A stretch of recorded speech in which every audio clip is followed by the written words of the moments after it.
नमस्कार। जय श्री कृष्णा। मार्गशीर्ष माह के कृष्ण पक्ष की अष्टमी तिथि को भैरव अष्टमी मनाए जाने का पुराणों में विधान बताया गया है, जिसे काल भैरव जयंती, भैरव अष्टमी, काल भैरव अष्टमी और भैरव जयंती के नाम से भी जाना जाता है। इस दिन भगवान शिव अपने 5वें स्वरूप काल भैरव के रूप में अवतरित हुए थे। भैरव का अर्थ है भय को हरने वाला। ऐसा माना जाता है कि कालाष्टमी के दिन जो भी व्यक्ति काल भैरव की पूजा करता है उसके भय का नाश होता है। इस दिन भगवान शिव, माता पार्वती और काल भैरव की पूजा की जाती है। विद्वानों का मानना है कि ये पूजा रात में की जाती है। कृष्ण पक्ष की अष्टमी को मध्याह्न के समय भगवान शंकर के अंश से भैरव रूप की उत्पत्ति हुई थी। इस दिन व्रत रखने वालों के लिए शिव पुराण में कथा बताई गई है, जो कि इस प्रकार है। एक बार की बात है, ब्रह्मा, विष्णु, महेश तीनों देवताओं में बहस हो गई थी कि तीनों देवों में कौन श्रेष्ठ है। इस बात पर बहस इतनी बढ़ गई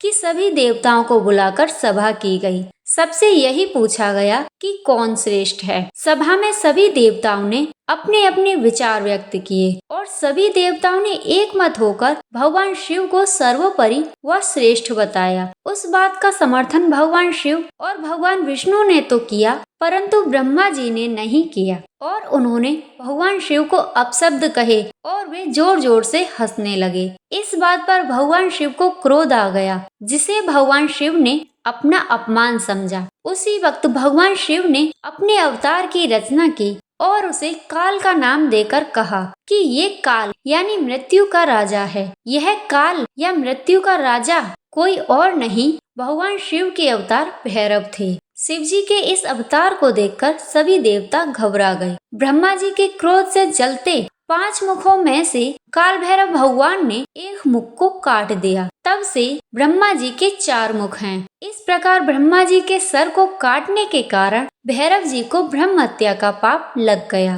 तब भगवान शिव ने काल भैरव भगवान से कहा कि अब तुम्हें ब्रह्म हत्या का दोष लग गया है और इस दोष से मुक्ति पाने के लिए तुम्हें एक सामान्य व्यक्ति की तरह तीनों लोकों पर भ्रमण करना होगा। जिस स्थान पर यह शीश तुम्हारे हाथ से छूट जाएगा, वहीं तुम इस दोष से मुक्त हो जाओगे। फिर भगवान शिव की आज्ञा पाकर काल भैरव भगवान तीनों लोकों की यात्रा के लिए चल दिए। तीनों लोकों की यात्रा करने के बाद वो काशी पहुंच गए। काशी भगवान शिव की नगरी है, जहां वह बाबा विश्वनाथ के रूप में राजा की तरह पूजे जाते हैं। गंगा के तट पर पहुंचते ही भैरव बाबा के हाथ से ब्रह्मा जी का शीश छूट गया और भैरव बाबा ब्रह्म हत्या के पाप से मुक्त हो गए। काल भैरव के पाप से मुक्त होते ही वहां भगवान शिव भी प्रकट हो गए और उन्होंने भैरव बाबा को वहीं पर रहकर तप करने का आदेश दिया और आशीर्वाद दिया कि तुम इस काशी नगरी के कोतवाल कहलाओगे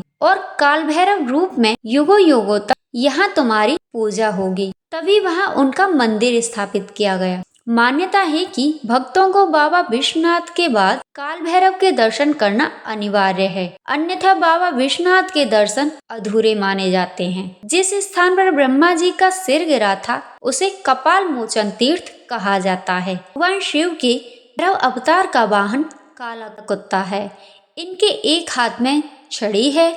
भगवान शिव के इस अवतार को महाकालेश्वर के नाम से भी जाना जाता है और इन्हें दंडाधिपति भी कहा गया है। ओम नमः शिवाय।